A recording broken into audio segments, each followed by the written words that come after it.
Hi friends, welcome to Mallu fishing New Zealand. അപ്പോൾ നമ്മുടെ കഴിഞ്ഞ എപ്പിസോഡിൽ നമ്മൾ നമ്മുടെ ബോട്ടിൻ്റെ ആദ്യത്തെ യാത്ര ഒരു വീഡിയോ ഇട്ടായിരുന്നു. ബോട്ട് എങ്ങനെ സുരക്ഷിതമായി ലോഞ്ച് ചെയ്യാം, എങ്ങനെ ഓടിക്കാം, വെള്ളത്തിൽ എന്തൊക്കെ കാര്യങ്ങൾ ശ്രദ്ധിക്കണം എന്നൊക്കെ നമ്മുടെ ഫ്രണ്ട് ഡിലൻ നമ്മളെ നന്നായിട്ട് പഠിപ്പിച്ചു തന്നായിരുന്നു. അപ്പോൾ ഡിലൻ പറഞ്ഞ ആ ടിപ്പുകളും നമ്മുടെ ഫസ്റ്റ് എക്സ്പീരിയൻസും കാര്യങ്ങളെല്ലാം വെച്ചിട്ടാണ് ഞങ്ങൾ ഈ വട്ടം ഒറ്റയ്ക്ക് ബോട്ട് ഇറക്കാൻ പ്ലാൻ ചെയ്തത്. എ ഡേ വെൽ സ്പെൻഡ് എന്ന് പറയാൻ പറ്റുന്ന നല്ലൊരു ട്രിപ്പായിരുന്നത്. കുറച്ച് ഫിഷിങ്ങും ഫണ്ണും എല്ലാം കൂടി ഉള്ളൊരു നല്ലൊരു ട്രിപ്പായിരുന്നത്. എനിവേ, വീഡിയോസ് ഇഷ്ടപ്പെട്ടാൽ ലൈക്കും സബ്സ്ക്രൈബൊക്കെ ചെയ്ത് സപ്പോർട്ട് ചെയ്യുമെന്ന് പ്രതീക്ഷിക്കുന്നു. Thank you friends. ഞങ്ങളുടെ രണ്ടാം ദിവസ ഫിഷിംഗ് ആണ്. ഞങ്ങളുടെ അമരക്കാരൻ അവിടെ ഇരിക്കുന്നു. ഞങ്ങളുടെ ജോബി ചേട്ടൻ, ഉക്കുവൻ ജോബി, ഇത് ജിബിൻ, ഇത് ധനീഷ്. ഞങ്ങൾ ഇന്ന് എന്തെങ്കിലും പിടിക്കും.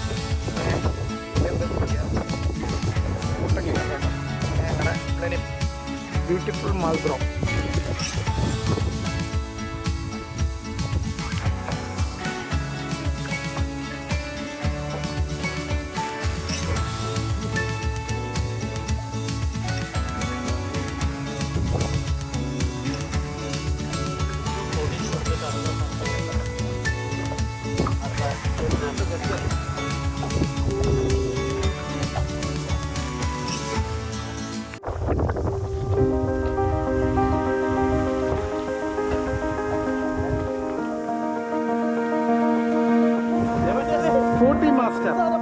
സ്പോർട്ടി മാസ്റ്റർ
RPM എത്തിക്കും.